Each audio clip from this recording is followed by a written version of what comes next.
നമസ്കാരം, ഞാൻ രശ്മി. ഇന്ന് നമ്മൾ ഉണ്ടാക്കാൻ പോണത് സദ്യ റെസിപ്പീസിൽ ഏറ്റവും അധികം എളുപ്പത്തിൽ ഉണ്ടാക്കാൻ പറ്റിയിട്ടുള്ള ഒരു ഐറ്റമാണ്. പപ്പടം ഉണ്ടാക്കുന്ന ലാഘവത്തോടെ ഉണ്ടാക്കാൻ പറ്റിയിട്ടുള്ള ഒരു ഐറ്റമാണ് ചിപ്സ് അല്ലെങ്കിൽ കായ വറുത്തത്. അതാണ് നമ്മൾ ഉണ്ടാക്കാൻ പോണത്. വളരെയധികം എളുപ്പമാണ്. 1-2 മിനിറ്റിനുള്ളിൽ തന്നെ നമുക്കിത് ഉണ്ടാക്കിയെടുക്കാവുന്നതേ ഉള്ളൂ. പലരും ഇത് ബുദ്ധിമുട്ടുള്ള ഒരു കാര്യമാണെന്ന് വിചാരിച്ച് നമ്മൾ കടയിൽ നിന്നൊക്കെ വാങ്ങിക്കുന്നതാണ്. പക്ഷെ കടയിൽ നിന്ന് വാങ്ങിക്കുന്നതിലും രുചിയോടുകൂടി നമുക്കിത് വീട്ടിലുണ്ടാക്കിയെടുക്കാം. പിന്നെ നമ്മുടെ ചിക്കൂസ് ഡയറിൽ ഒരുപാട് സദ്യ റെസിപ്പീസ് ഉണ്ട്. അതിന്റെ ലിങ്കൊക്കെ ഞാൻ താഴെ ഡിസ്ക്രിപ്ഷൻ ബോക്സിൽ ഇട്ടേക്കാം. അപ്പൊ ഇപ്രാവശ്യത്തെ ഓണത്തിന് എല്ലാവരും ഒന്ന് ട്രൈ ചെയ്ത് നോക്കണം കേട്ടോ. കഴിഞ്ഞ പ്രാവശ്യത്തെ ഓണത്തിന് ഒരുപാട് പേര് ട്രൈ ചെയ്ത് എനിക്ക് നല്ല നല്ല ഫീഡ്ബാക്ക് ഒക്കെ അറിയിച്ചതാണ്. ഇപ്രാവശ്യവും നിങ്ങൾ എല്ലാവരും ട്രൈ ചെയ്ത് നോക്കണം, ഫീഡ്ബാക്ക് അറിയിക്കണം. അപ്പൊ നമുക്കിനി കായ വറുക്കുന്നത് എങ്ങനെയാണെന്ന് കാണാം. അപ്പൊ അതിനുവേണ്ടി നമ്മൾ എടുക്കുന്നത് 4 പച്ചക്കായാണ്.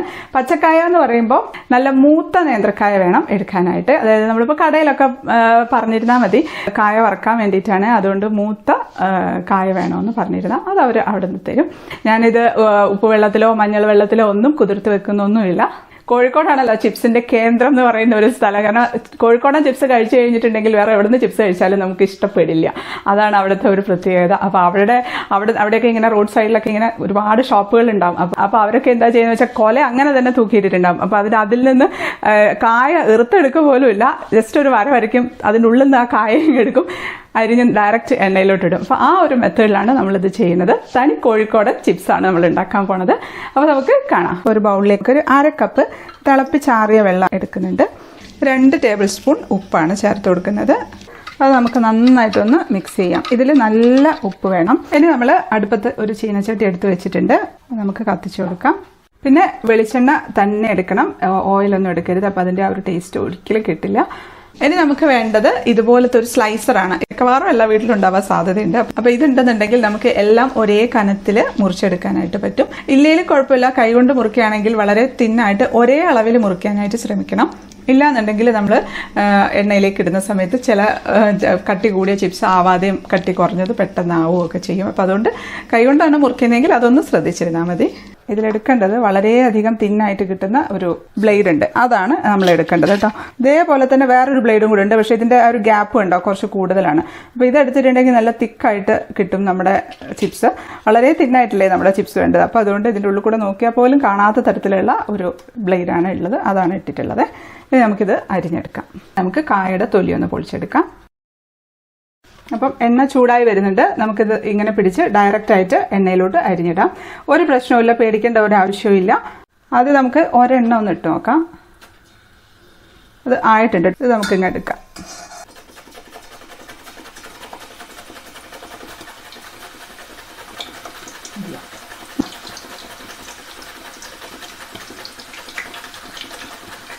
ഇത് നമ്മൾ അരിഞ്ഞിട്ട് ഉടനെ തന്നെ ഇളക്കണ്ട, ഒന്നൊന്നായി കഴിയുമ്പോൾ നമുക്കങ്ങ് മറിച്ചിട്ട് കൊടുക്കാം. പിന്നെ നമ്മളിങ്ങനെ ഇളക്കിയിട്ട് അങ്ങ് തന്നെ അങ്ങ് ഫ്രൈ ചെയ്തെടുക്കണം. ഞാൻ ഹൈ ഫ്ലെയിമിൽ തന്നെയാണ് കേട്ടോ വെച്ചിരിക്കുന്നത്.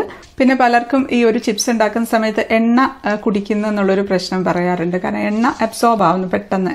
അത് എണ്ണയുടെ അളവ് കുറവാണെങ്കിൽ അങ്ങനെ എണ്ണ കുടിക്കും. പിന്നെ പാകത്തിന് ചൂടാവാതെയാണ് നമ്മൾ ഈ ഒരു ചിപ്സ് അരിഞ്ഞിടുന്നതെങ്കിൽ അപ്പോഴും എണ്ണ കുടിക്കാൻ സാധ്യതയുണ്ട്. അപ്പം നല്ല ചൂടോടുകൂടി തന്നെ വേണം നമ്മളിതിലേക്ക് അരിഞ്ഞിട്ട് കൊടുക്കാനായിട്ട്. എന്നിട്ട് നമ്മൾ ഹൈ ഫ്ലെയിമിൽ തന്നെ വെച്ച് പെട്ടെന്ന് തന്നെ ഫ്രൈ ചെയ്തെടുക്കാം. അപ്പോൾ ഇതിന് പത ഇങ്ങനെ വരുന്നുണ്ട് കേട്ടോ. ഈ പത അങ്ങ് നിൽക്കണം, അതാണ് അതിൻ്റെ കറക്റ്റ് പരുവം. അപ്പോൾ അതിൻ്റെ പതയൊക്കെ നിന്നിട്ടുണ്ട്. പിന്നെ നമുക്കിത് എണ്ണയിൽ നിന്ന് അങ്ങ് എടുക്കാം. കണ്ട ഇതുപോലൊരു സൗണ്ട് ഉണ്ടാവും, ഒരു നല്ല കിലിക്കിലാന്നുള്ള സൗണ്ട്. എണ്ണയിൽ നിന്ന് എടുത്തതിന് ശേഷം നമുക്ക് തീ വളരെ കുറച്ച് വെച്ച് കൊടുക്കാം. കാരണം നമുക്കിത് ഉപ്പൊക്കെ ഒന്ന് തളിച്ച് വരണം. ഇനി ഇതിലേക്ക് നമുക്ക് എടുത്തു വെച്ചിരിക്കുന്ന ഉപ്പുവെള്ളമില്ലേ, അത് കുറച്ച് കയ്യിലെടുത്തിട്ട് ജസ്റ്റ് ഒന്ന് കുടഞ്ഞു കൊടുക്കാം. ഒറ്റ കുടയിലും മതി, അത്രയും മാത്രം മതി. അപ്പോൾ ഈ പാത്രം ഇതുപോലെ അങ്ങ് ഇളക്കി കൊടുക്കാം. ഉപ്പ് എല്ലായിടത്തോട്ടും ഒരുപോലെ പിടിക്കാനാണ്. ചൂടോടുകൂടി വേണം കുടയാനായിട്ട്. ഇത് നമ്മൾ വേറൊരു പ്ലേറ്റിലേക്ക് അങ്ങ് മാറ്റി വെക്കുകയാണ്. പിന്നെ നമുക്ക് ഇതിനകത്തോട്ട് അടുത്തതും കൂടെ അരിഞ്ഞിട്ട് എടുക്കാം. ഇതിപ്പം ഞാൻ വീഡിയോ എടുക്കുന്നതുകൊണ്ടാണ് ഇങ്ങനെ ചെയ്യുന്നത്. നമ്മളത് അടുപ്പത്തിട്ട് ആ സമയത്ത് തന്നെ നമുക്കിത് എടുത്ത് വെക്കാം. പിന്നെ നമ്മൾ അടുത്ത സെറ്റ് കൂടെ ഇട്ട് കൊടുക്കുകയാണ്. ആ സമയത്ത് നമ്മൾ തീ കൂട്ടി വെച്ചതിന് ശേഷം മാത്രമേ അടുത്ത സെറ്റ് ഇട്ട് കൊടുക്കാവുള്ളൂ. ഓരോ കായ ഓരോ പ്രാവശ്യമായിട്ടിട്ട് അങ്ങ് ഫ്രൈ ചെയ്തെടുക്കുകയാണ്. അപ്പോൾ അതിൻ്റെ ആ പതയൊക്കെ അങ്ങ് നിന്ന് വല്ലാതെ അങ്ങ് പതഞ്ഞു പൊങ്ങുന്നുണ്ടായിരുന്നു, അതൊക്കെ അങ്ങ് നിന്ന് നമുക്കിതങ്ങ് എടുക്കാം. ചൂടോടുകൂടി തന്നെ ഉപ്പുവെള്ളം തളിച്ചു കൊടുക്കാം.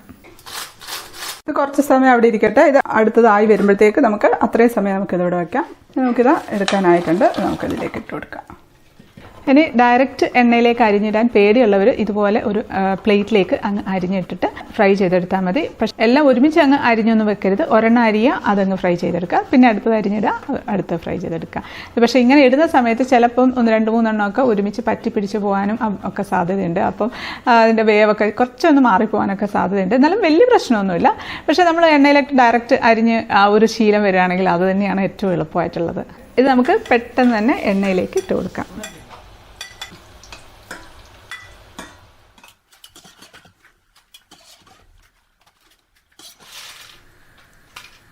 നമുക്കത് ചൂടോടുകൂടി തന്നെ ഉപ്പുവെള്ളം തളിച്ചു കൊടുക്കാം.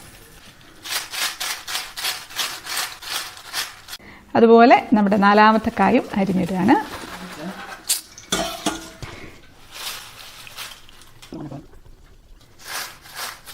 ഇനി നമുക്ക് ഈ വറുത്ത് വെച്ചിരിക്കുന്ന കായയുടെ വെയിറ്റ് എത്രയാണെന്ന് നോക്കാം. 4 കായാണ് നമ്മൾ വറുത്തത്. 4 കായ വരുന്നത് 1/2 കിലോ ആയിരുന്നു. അപ്പോൾ അതിപ്പോൾ നമ്മളിപ്പോൾ വെയിറ്റ് നോക്കുമ്പോൾ ഇതാ വരുന്നത് 189 ഗ്രാമാണ്. അപ്പോൾ ഇതാ നമ്മുടെ കായ വറുത്തത് ചിപ്സ് റെഡി ആയിട്ടുണ്ട്. ഇത്ര പെട്ടെന്ന് നമ്മൾ ഉണ്ടാക്കി കഴിഞ്ഞു. മിനിറ്റുകൾ കൊണ്ട് നമുക്ക് ഉണ്ടാക്കാവുന്നതേ ഉള്ളൂ. ഇത് പുറത്തുനിന്നൊന്നും പോയി വാങ്ങിക്കേണ്ട ആവശ്യമില്ല. ഇത് നമുക്ക് ഒരു എയർ ടൈറ്റ് ആയിട്ടുള്ള കണ്ടെയ്നറിൽ ഇട്ട് വെച്ചിരുന്നാൽ മതി. കുട്ടികളൊക്കെ ഉണ്ടെങ്കിൽ ഇപ്പം തന്നെ അത് കാലിയായിക്കോളൂ കേട്ടോ. പിന്നെ ആ എണ്ണയിൽ തന്നെ നമുക്ക് ശർക്കര പുരട്ടി ഉണ്ടാക്കാം, പപ്പടം വറക്കാം, എല്ലാം ചെയ്യാം. അപ്പോൾ അതുകൊണ്ട് എണ്ണ വേസ്റ്റ് ആവുമെന്നൊന്നും വിചാരിക്കാൻ വേണ്ട. നല്ല ക്രിസ്പി ആയിട്ടുള്ള ചിപ്സാണ്.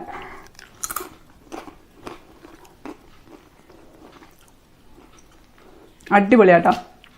നല്ല വെളിച്ചെണ്ണയുടെ ടേസ്റ്റൊക്കെ ആയിട്ട് നല്ലൊരു ചിപ്സ്. തീർച്ചയായിട്ടും ഉണ്ടാക്കി നോക്കണം, ഫീഡ്ബാക്കൊക്കെ അറിയിക്കണം. അപ്പോൾ നമുക്ക് അടുത്തൊരു അടിപൊളി റെസിപ്പി ആയിട്ട് കാണാം. അതുവരേക്കും stay happy, stay positive. By.